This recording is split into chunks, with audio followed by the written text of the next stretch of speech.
Draco Malfoy and the Depths of the Mind. By Draco will hear about this. Chapter 17. Learning to Cope. The next couple of days were as quietly eventful as they were difficult. The papers were full of the news that the Dark Lord had indeed returned, and that Dumbledore and Harry had been telling the truth all along. Tales of what had happened at the Ministry spread like wildfire, and with it, speculations about Harry's role in the upcoming war against the Dark Lord. The Death Eaters present at the night in question had been arrested, among them Draco's father and aunt, as well as Not's father.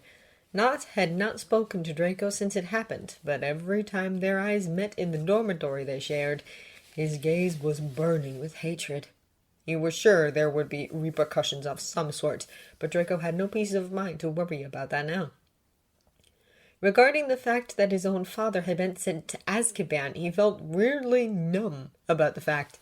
He knew it was well-deserved, and by all means he should feel relieved, or even satisfied. But every time he tried to muster the sentiment, something inside him seemed to block it. Neither, though, did he feel regret or pain at the news, as perhaps it would be expected of him.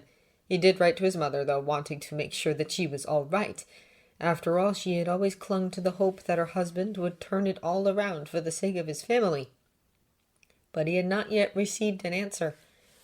At Hogwarts, things returned to normal. Dumbledore was reinstated, Hagrid returned, and all traces of Umbridge's reign over the school were erased in a matter of days, as if she had never been there in the first place. The only thing that remained were the scars on the backs of Harry's and Draco's hands, and the memories.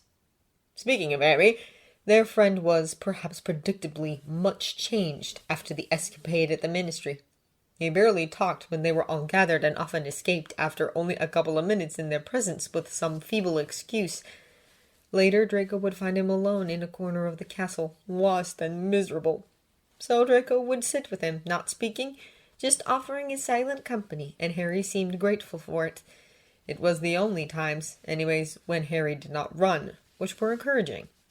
Draco realized that Harry was not ready to talk about what had happened, but he wanted to be there for him in any way he could, and he was glad that Harry was accepting his wordless support.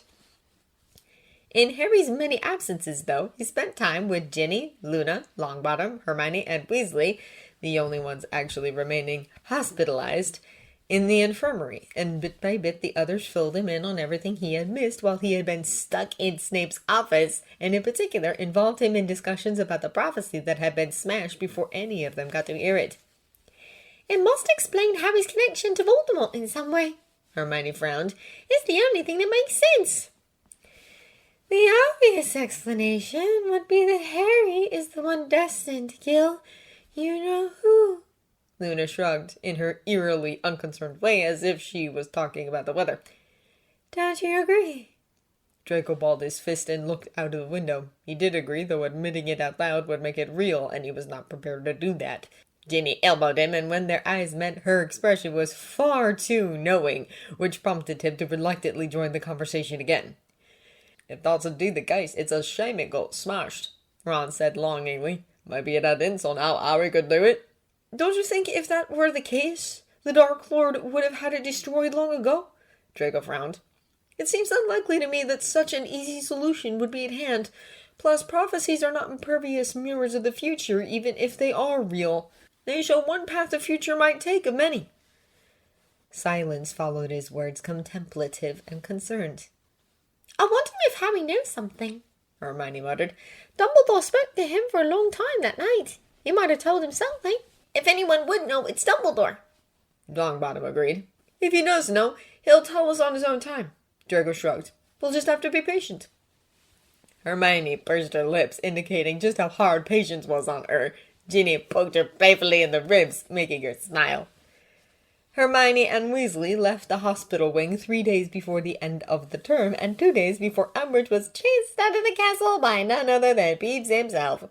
It was a welcome comedic relief in the strain their 5th year had been. The end-of-term feast was a serene affair. Dumbledore held a long speech about the events of the year and about the importance of unity and open honesty in the face of what they were going to be facing from now on.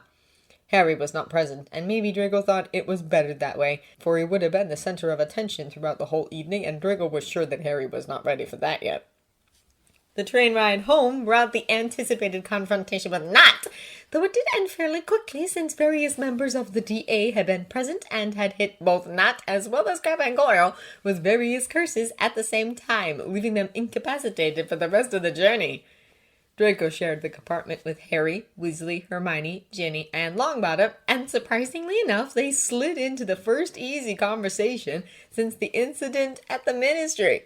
Harry even smiled a little when Weasley taunted him about some move he had messed up in their game of chess, and it made Draco hope that maybe he was on the heel. Then Cho Chang, of all people, passed their compartment, and Weasley elbowed him to turn his attention to her.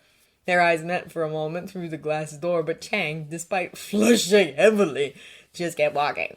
Harry returned his gaze to the chessboard, seemingly unaffected. "What's, going on with you and her, anyway?" Weasley asked under his breath, making Draco gulp. "Nothing." Harry shrugged. I heard she's going out with someone else now," said Hermione tentatively. Her eyes flitted to Draco's for a moment before she quickly looked away. Again, Harry shrugged. He was sucking on his lip, seemingly considering his next move. Weasley was watching him. "You're well out of it, mate," Weasley told him with feeling, and it was one of the few times that Draco agreed with him. "I mean, she's quite good looking and all that, but you want someone a bit more cheerful." "Above all, you might want someone less paranoid," Ginny snorted, looking up from the quiz she was filling out in the Quibbler. "I heard that she threw a jealousy fit over Hermione. I mean, honestly." "Thank you," Draco called, unable to help himself. "I've been saying that for months." "Well, you were quite right," she laughed. "If she was going to get possessive, Hermione's not the person to villainize. If there's any proof she doesn't know Harry, there would have been a much better choice." Harry was rounding now, the game of chess forgotten, as he stared at her from across the compartment. "What do you mean?" he asked. She raised her eyebrows and pointedly looked from Harry to Draco and back. Hermione snorted from her seat between them, but tried to hide it behind the cough and spread out her copy of the Daily Prophet in front of her face to hide a grin. Draco felt quite frozen. "Oh, come on!" Ginny called when none of them reacted. "If I had been her, I'd have totally thrown a fit over Draco. I couldn't have cared less about Hermione." "What?" Weasley called, incredulous, thankfully unaware of the deep flush on Draco's face. Harry just looked like he'd been hit over the head with a bludgeon. "Draco's a bloke! What the heck, Ginny?" "Oh, because blokes never fancy blokes." Ginny rolled her eyes, rolling up the newspaper and using it to whip her brother in the head with it.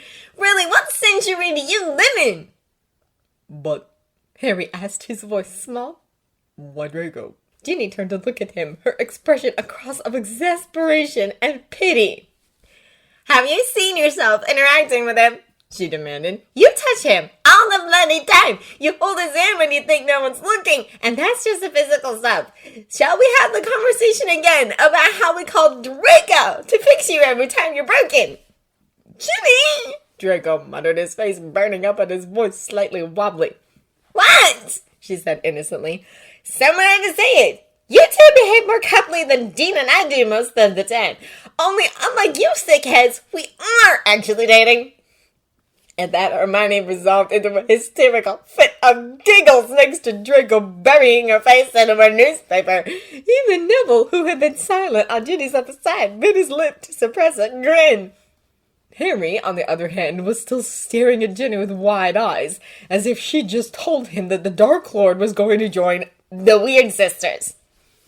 Weasley, on the other hand, was now side-eyeing Ginny and demanding in a voice resembling a growl, Dean Thomas." Ginny moaned and rolled her eyes. "Not now, Ron," she complained. "Since when are you dating Dean Thomas?" he called. "None of your business." "I thought you were dating Michael Connor."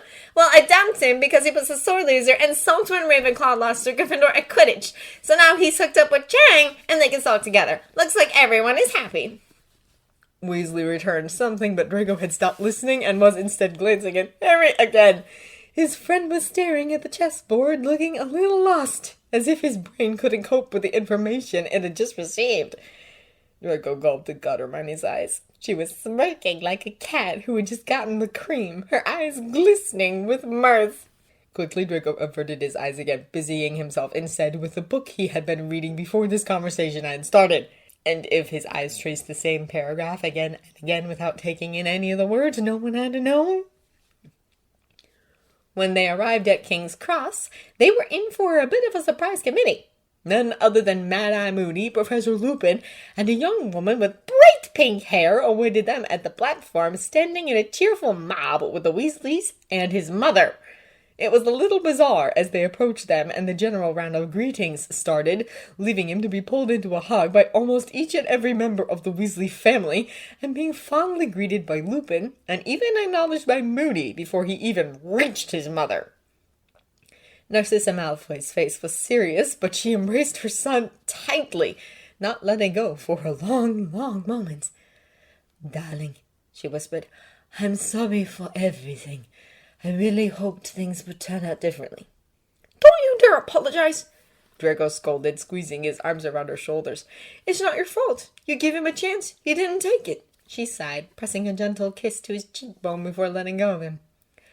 "I promise you don't need to worry anymore," she told him, clear blue eyes finding his. "I've been in contact with your headmaster, and I made our allegiance clear. He promised us protection.